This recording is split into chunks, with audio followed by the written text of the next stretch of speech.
Hello বন্ধুরা, good morning সবাইকে। সবাই কেমন আছো? আশা করছি সবাই ভালো আছো। তো আমিও ভালো আছি। চলে এসেছি নতুন একটা ব্লগ নিয়ে। তোমাদের তো আগের ভিডিওতে দেখিয়েছি যে পয়লা বৈশাখে আমাদের বাড়ি অনুষ্ঠান হয়। তো এটা হচ্ছে তার পরের দিন সকালবেলায়। সকালে সবজি কাটা হচ্ছিল, তারপর দুপুরবেলায় খুব গরম লেগে গেছিলো, রাস্তার উপর কুলপি এসেছিলো, কুলপি খেয়ে নিলাম আর লস্যি। তো এখন দেখো পুজো হচ্ছে, ভর পড়েছে, ভর আমরা আমাদের গ্রামের ভাষায় যেটা বলে থাকি। আমাদের বাড়ির পুজোটা এরকম করেই হয়।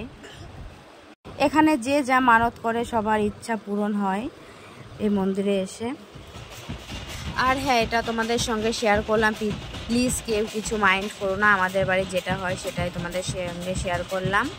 এখানে দেখো মন্দিরে বসেছিলাম, তারপর চলে গেছিলাম খাবার দিতে। আর ক্যামেরা যা ক্যাপচার করেছে আমার ভাগ্নে করেছে।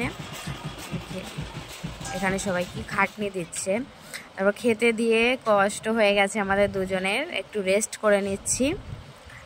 এটা খেতে দিতে দিতে মাঝ বরাবর দেখো লোক, এখনও কত লোক, মানে 5টা থেকে খাবার দেওয়া শুরু করেছি। আর এখন মনে হয় রাত 8টার সময় এটুকু ক্যাপচার করেছিলাম। রাত 10টা পর্যন্ত চলবে এরকম। তো তোমাদের যদি ভালো লেগে থাকে তাহলে প্লিজ লাইক, কমেন্ট, শেয়ার করো, সাপোর্ট করো আমাকে। সবশেষে দেখো ভাইটার সঙ্গে একটু খেলা করে নিচ্ছিলাম।